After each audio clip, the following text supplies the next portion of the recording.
Was Edward Snowden a traitor to the United States of America? Senator, I will also repeat my answer. He broke the law. You said earlier that you were offended by a question that my colleague from Kansas asked, which I think was his duty as somebody on this committee to fulfill his responsibility to advise and consent. We are not here to be a rubber stamp for the President of the United States. So let me ask you again, do you believe, as the chairman of this committee believes, as the vast majority of members of our intelligence agencies believe, that Edward Snowden was a traitor to the United States of America?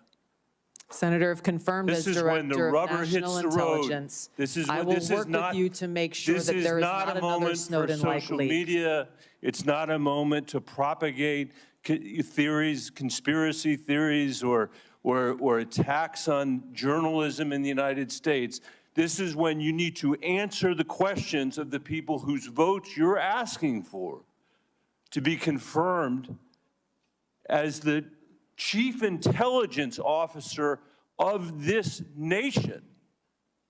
As my colleague said, this is not about you. It's about the people that serve the intelligence agencies of the United States. Is Edward Snowden a traitor to the United States of America? That is not a hard question to answer when the stakes are this high. Senator, as someone who has served in yes or no, is Edward Snowden a traitor to the United States of America? As someone who has worn our uniform in combat, I understand how moment that Russian tanks were rolling across the peaceful border of Ukraine for the first time, you tweeted at 11:30 p.m. your time, this war and suffering could have easily been avoided if Biden administration / NATO had simply acknowledged Russia's legitimate security concerns regarding Ukraine's becoming a member of NATO.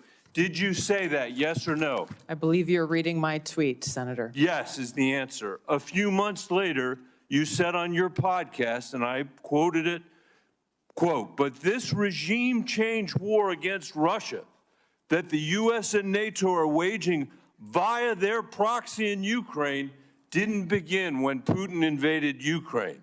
They had their eyes set on this objective long before that." Did you say that, yes or no?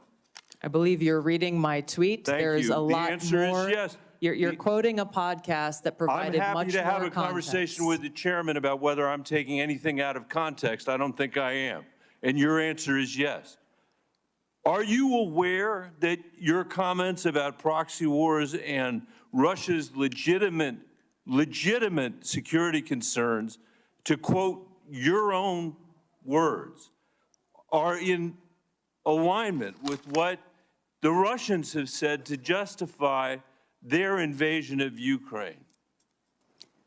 Yes or no? Senator, I don't pay attention to Russian propaganda. My goal is to speak the truth, regardless of whether you like it or not. I'll take it. That's fine. You said you are used to speaking truth to power. Yes. I'm shocked to hear you now say that, you are agreeing. I'm not shocked because I know you said it. You are agreeing that you basically said that Putin was justified in rolling over the peaceful border of Ukraine, the first time since World War II that a free nation had been invaded by a totalitarian state. And you were there at 11:30 p.m. that night to say that you were with them, not us. And let me tell you something. You say you don't know because you don't read Russian propaganda. Russian state TV then aired your comments. Did you know that? Senator, I think you should also quote the statement that I made criticizing Putin for his invasion of Ukraine. What I would say, Mr. Chairman, with the last, it's up to all of us. We're the Senate. We get to decide whether we're going to confirm this nominee. Obviously, we didn't select this nominee. But can't we do better than somebody who doesn't believe in 702? Can't we believe that somebody who can't answer whether Snowden was a traitor 5 times today, who made excuses for Vladimir Putin's invasion of Ukraine, the first time that I'm aware of any American official has done that. I'm questioning her judgment. That's the issue that's at stake here. And as you said, and I totally agree, this is about our intelligence officers. And you cannot answer. Most of what we do here is in secret. This is one of the very few opportunities that you will ever have to have a conversation with this panel in public. And the record is going to be very clear about the position you took with regard to Edward Snowden, and the record is going to be very clear about your reaffirmation of the statements you made in the middle of the night when Russia was invading the free country of Ukraine. And I hope we will take that in consideration when we have this vote. Your time has expired. And understand how you analyzed the facts leading up to your 2020 bill providing him with a pardon. There was the House committee report, which granted was redacted, but under the heading, "What damage did it cause?" were 5.5 pages of redacted material. I would have thought that would raise a question in your mind. Secondly, Edward Snowden, there are about 20 countries that don't have extradition treaties with the U.S. He chose to go to Russia, become a Russian citizen. Given that information, how did you decide to introduce a bill providing him with a pardon? Introducing a bill in the United States Congress is not the same as a tweet or a commentary on a podcast. I'm concerned about your apparent lack of interest in the scope of Edward Snowden's traitorous activities. Senator, I've answered some version of this question many times in this hearing already.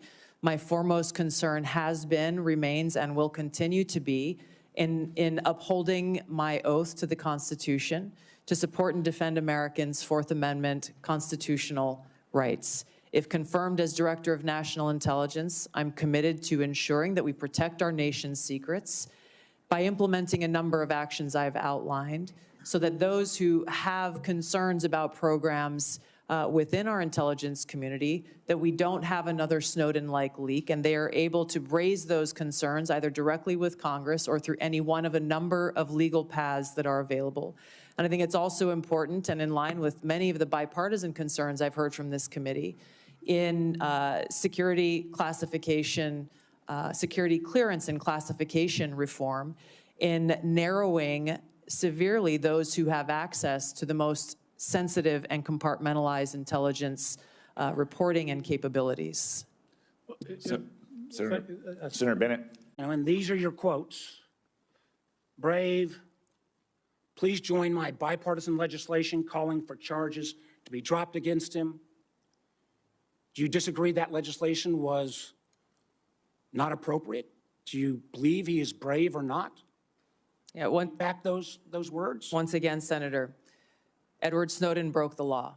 He also released information we agree that Edward Snowden that broke the exposed law. the United States Asking you a government's question whether illegal your programs. legislation and your words are still your beliefs. Yes or no, please. I'm making myself very clear. Edward Snowden broke the law. He released information about the United States government's I've got other issues to illegal raise. activities. Ma'am, If I may just finish my thoughts, Senator. In this role that I've been nominated for, if confirmed as Director of National Intelligence, I will be responsible for protecting our nation's secrets, and I have 4 immediate steps that I would take to prevent another Snowden-like leak. Ma'am, I would simply ask you again. I don't think you're going to answer. I agree with Tom Cotton. He's a traitor. You, for years, until you got chosen by President Trump, have celebrated this guy as brave. You've called for him to be pardoned, for his charges to be dropped. I cannot imagine a Director of National Intelligence that would say that kind of behavior is okay. How would we maintain the trust of the IC and the contractors who work for it? How would we maintain the trust of our Five Eyes partners? I find it